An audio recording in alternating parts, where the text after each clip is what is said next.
Today, I will explain you C-Look disk scheduling algorithm. अगर आपने मेरा चैनल अभी तक सब्सक्राइब नहीं किया है तो प्लीज इसको सब्सक्राइब करें। सब्सक्राइब करने के लिए मेरे वीडियो के नीचे इस सब्सक्राइब बटन पर क्लिक करें और साथ ही साथ वीडियो को लाइक करना भी ना भूलें।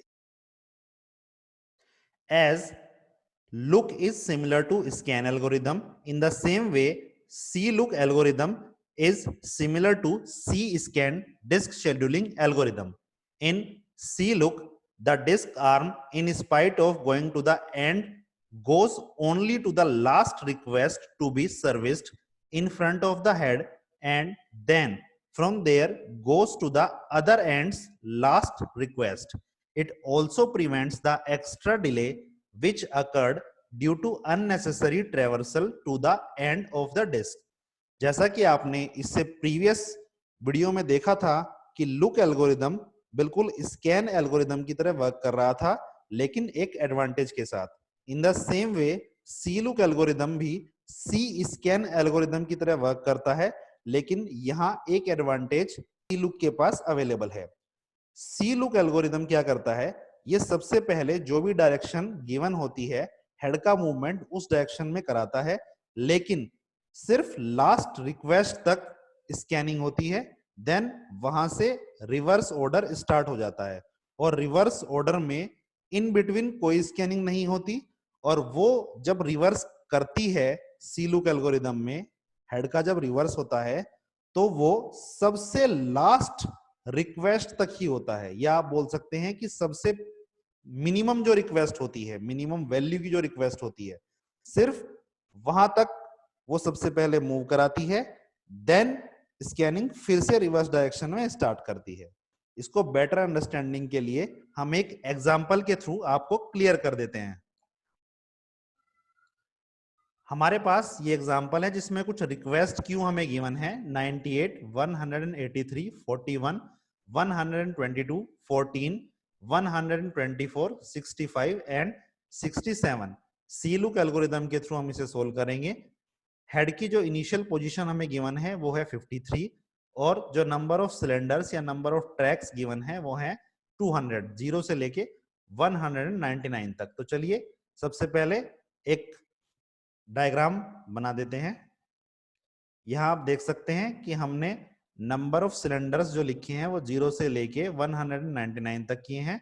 हेड की इनिशियल पोजीशन हमें स्टार्ट करनी है 53 से और यहाँ डायरेक्शन दी गई है टूवर्ड्स लार्ज वैल्यू। तो 53 के बाद जो हमारी रिक्वेस्ट क्यू है इसमें हमारे पास लार्ज वैल्यू जो अवेलेबल है वो है 65। तो सबसे पहले ये रिक्वेस्ट फुलफिल होगी, देन 67, देन 98, देन 122, देन 124 और सबसे लास्ट वाली जो रिक्वेस्ट है या सबसे लार्जर वैल्यू की जो रिक्वेस्ट है वो है 183। हम हेड का मूवमेंट सिर्फ यहीं तक कराएंगे और यहीं से हेड रिवर्स डायरेक्शन में मूव कर जाएगा। अब रिवर्स डायरेक्शन में जब हेड मूव करेगा तो ये सबसे स्टार्टिंग वाला जो ट्रैक है यहां तक मूव ना करके फाइंड आउट करता है कि सबसे मिनिमम वैल्यू की रिक्वेस्ट क्या है, वो है हमारे क्वेश्चन के अकॉर्डिंग 14। तो ये सबसे पहले रिवर्स डायरेक्शन में मूव करते हुए 14 रिक्वेस्ट को फुलफिल करेगा। इन बिटवीन कोई भी रिक्वेस्ट फुलफिल नहीं की जाएगी और यहां से फिर रिवर्स डायरेक्शन में मूवमेंट होगा और इसके बाद जो भी रिक्वेस्ट है यहाँ पे 41 गिवन है तो 41 रिक्वेस्ट को फुलफिल किया जाएगा। चलिए इसको हम सोल्व कर लेते हैं। तो टोटल हेड मूवमेंट निकालने के लिए सबसे पहले हम 183 में से माइनस करेंगे 53, देन इसमें ऐड करेंगे 183 माइनस 14, देन इसमें ऐड होगा 41 माइनस 14 और जब इस इक्वेशन को हम सोल्व करेंगे तो हमारे पास आंसर आएगा 326। आप देख सकते हैं कि इस एल्गोरिदम में और सी स्कैन एल्गोरिदम में क्या डिफरेंस है। तो सी स्कैन एल्गोरिदम और इस एल्गोरिदम में दो डिफरेंस निकल के आएंगे। पहला तो हम हेड के मूवमेंट सबसे लास्ट ट्रैक तक नहीं करवाते हैं, हम सिर्फ लास्ट रिक्वेस्ट तक हेड का मूवमेंट कराते हैं।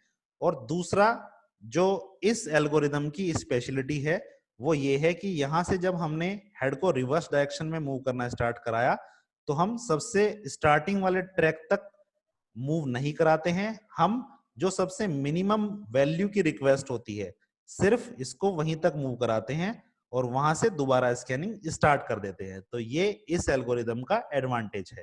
मैं आपको एक और एग्जांपल के थ्रू इस एल्गोरिदम को और क्लियरली एक्सप्लेन कर देता हूं। चलिए, हमारे पास एक रिक्वेस्ट क्यू गिवन है और हमें हेड की पोजीशन दी गई है इस बार 63, डायरेक्शन है हमारी राइट डायरेक्शन और जो टोटल नंबर ऑफ सिलेंडर्स हैं वो हैं 0 से लेके 199 तक। चलिए इसका डायग्राम बना लेते हैं। जैसा कि आप क्वेश्चन में देख सकते हैं कि हमारे हेड की जो इनिशियल पोजीशन है वो क्वेश्चन में 63 गिवन है, तो हमने 63 से अपने हेड का मूवमेंट स्टार्ट कराना है और राइट डायरेक्शन में हमें मूव करना है। तो राइट डायरेक्शन में मूव करते हुए सबसे पहले हमारे पास रिक्वेस्ट आई है 87 की, देन 92 की, देन 121 की, देन 191 की। और जैसा कि आप जानते हैं कि इस एल्गोरिदम में हम लास्ट रिक्वेस्ट तक ही हेड को स्कैन कराते हैं वैल्यूज, ना कि लास्ट ट्रैक तक। तो हम यहीं से रिवर्स डायरेक्शन में हेड को मूव करा देंगे और वो सबसे मिनिमाइज जो रिक्वेस्ट है सीधा उस वैल्यू पे जाएगा। इन बिटवीन कोई भी रिक्वेस्ट एक्सेप्ट नहीं की जाएगी और वहां से फिर हम इसको रिवर्स डायरेक्शन में मूवमेंट स्टार्ट कराते हैं और दोबारा से ये जो भी रिक्वेस्ट क्वेश्चन में पेंडिंग है उनको फुलफिल करता हुआ चला जाएगा। जैसे हमारे क्वेश्चन के अकॉर्डिंग रिक्वेस्ट पेंडिंग थी 11, देन 38, देन 47। तो इसके भी हम बाकी क्वेश्चंस की तरह टोटल हेड मूवमेंट निकाल लेंगे। टोटल हेड मूवमेंट निकालने के लिए सबसे पहले हम कैलकुलेट करेंगे 191 माइनस 63 को।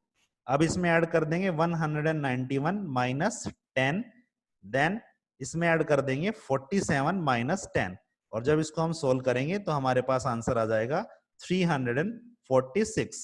तो चलिए इसके एडवांटेज और डिसएडवांटेज डिस्कस कर लेते हैं।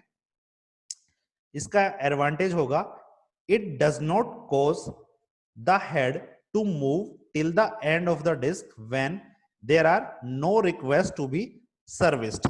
जैसा कि आपने लुक एल्गोरिदम में भी देखा था, सी लुक एल्गोरिदम में भी हम सबसे लास्ट वाला जो ट्रैक होता है वहां तक मूवमेंट नहीं कराते हैं, तो टोटल नंबर ऑफ मूवमेंट जो है हेड की वो कम हो जाती है।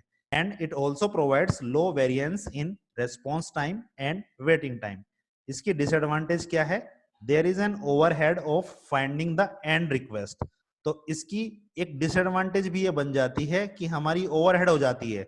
हमें दोनों डायरेक्शन में, अपर डायरेक्शन में भी और लोअर डायरेक्शन में भी, दोनों तरफ ये कैलकुलेट करना पड़ेगा। जैसे लोअर डायरेक्शन में कैलकुलेट करना पड़ेगा कि सबसे लोअर रिक्वेस्ट क्या है और अपर डायरेक्शन में कैलकुलेट करना पड़ेगा कि सबसे हायर रिक्वेस्ट क्या है जिसको हेड स्कैन करेगा।